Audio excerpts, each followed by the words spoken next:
So, good afternoon, ma'am. Good afternoon, everyone. Today, I will report the concept of international marketing and globalization. International marketing is the marketing function of multifunctional companies. It is the marketing in an internationally competitive environment, no matter whether the market is home or foreign. For example, although a market is confined almost entirely to India, the competition which Nirma encounters is indeed international. Its major competitors include MNCs like Unilever, P&G, Colgate, Palmolive, etc. Besides, there is also competition from imported product that many firms in their own home face technological, financial, organizational, marketing, and managerial powers of the multinationalism. So, ang international marketing and globalization. International marketing is isa ka marketing function sang multifunctional companies kag marketing sa isa ka internation competitive environmental kung diin ang market is ang home or foreign is damo firms sa ila nga sarili nga market nga nagatubang sa technological, financial, organizational, marketing kag iban pa nga managerial prowess sa mga multinational sa iban nga competition halin sa MNCs or multifunctional corporation kag sa imported products. Next is globalization.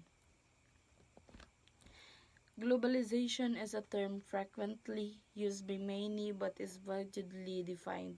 One finds trouble in even finding two authors who defines globalization in the same exact way, but even with being case, there is no denying that global markets, in particular emerging ones, offer attractive potential for many organizations is its only approach for growth as existing markets nature with few chances for perpetuable opportunity. As a global market opened through increasing use of the internet with improved supply chains, is likely that there are many untapped segments around the world that would open a multinational company regardless of the industry. So, ang globalization is a term frequently or permi ginagamit pero hindi siya clear. Kumbaga hindi siya sang clear gani, hindi siya clear. Ang pagka-define is wala siya sang eksakto or pareho nga definition. Halin sa authors, ang global markets, lalo na ang emerging ones, nag-offer sang attractive na potential pero kadalasan is ang paraan para sa growth habang ang market is nag-exist kag profitable. So, a common approach to marketing is regard it as a function of finding customers for goods that the firm is already decided to supply. Thus, management select products that are economical to put on the market relative to production cost and resource availabilities, and then set up marketing department to persuade customers to purchase the goods. This approach, although fairly common, does not accord with the marketing concept.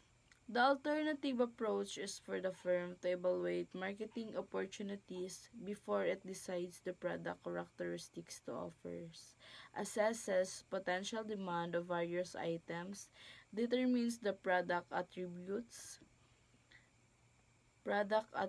most needed is desired by consumers, predicts the prices consumers willing to pay, and then supplies good corresponding customers. These two requirements, firms that adopt marketing concept are more likely to sell the products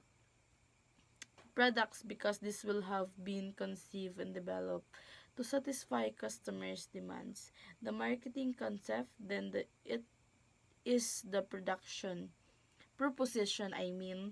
that the supply of goods and services should depends on the demands for them. So, ang common approach is finding customers for goods nga already decided. Pero hindi siya accord, hindi market concept. Ang alternative is para ma-evaluate sa marketing opportunities na mag-assess ang demands, mag-determine sang product attributes, mag-predict or magpakot sang prices, kag supply goods based sa customer needs.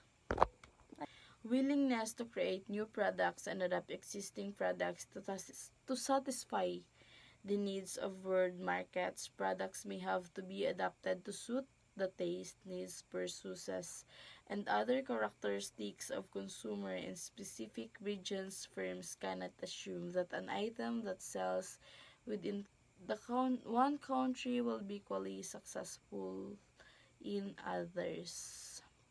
So, willingness to create sang bag-o nga product kag i-adapt ang mga existing products to satisfy needs para masatisfy ang panginahanglanon sang buo nga market, para ma-adapt ang mga taste, ang mga ano siya tawag, ang mga needs sang lain-lain nga country kag lain-lain nga characteristics sang customers.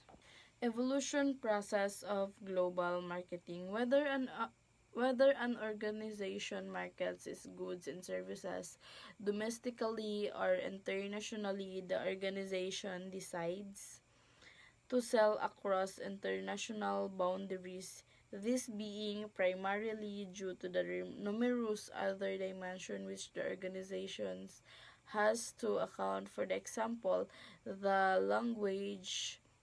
This is not only require a transition facility, but French cultural conditions have to be accounted for as well. Doing business the French way may be different from doing it English way. This is particularly true doing with the Japanese. Sa evolution process of global marketing is amo ni siya ang definition sang market nga still gina-apply in domestic man or international organization. Must account for language and cultural differences or cultural condition, kay because lain-lain kita paniniwala or lain-lain kita language kung wala sang translation, ang tawag sina translation or translator, as hindi kita magintindihan na maliban na in English speaking. Sometimes may mga foreign na hindi makaintindi gid kayo sa English, so that we need nga kailangan naton sang language differences pag-abot sa mga international marketing or amo na siya. As doing business sa iban nga country, may gina-require nga translation sa pag-adapt sa iba-iba nga way. Amo ganitong siling ko nga kailangan miyara kita sang translator para ma-adapt naton or maintindihan naton kung ano ang ilang nga ginatukoy or kung ano ang ilang nga kailangan nga ipaabot sa aton.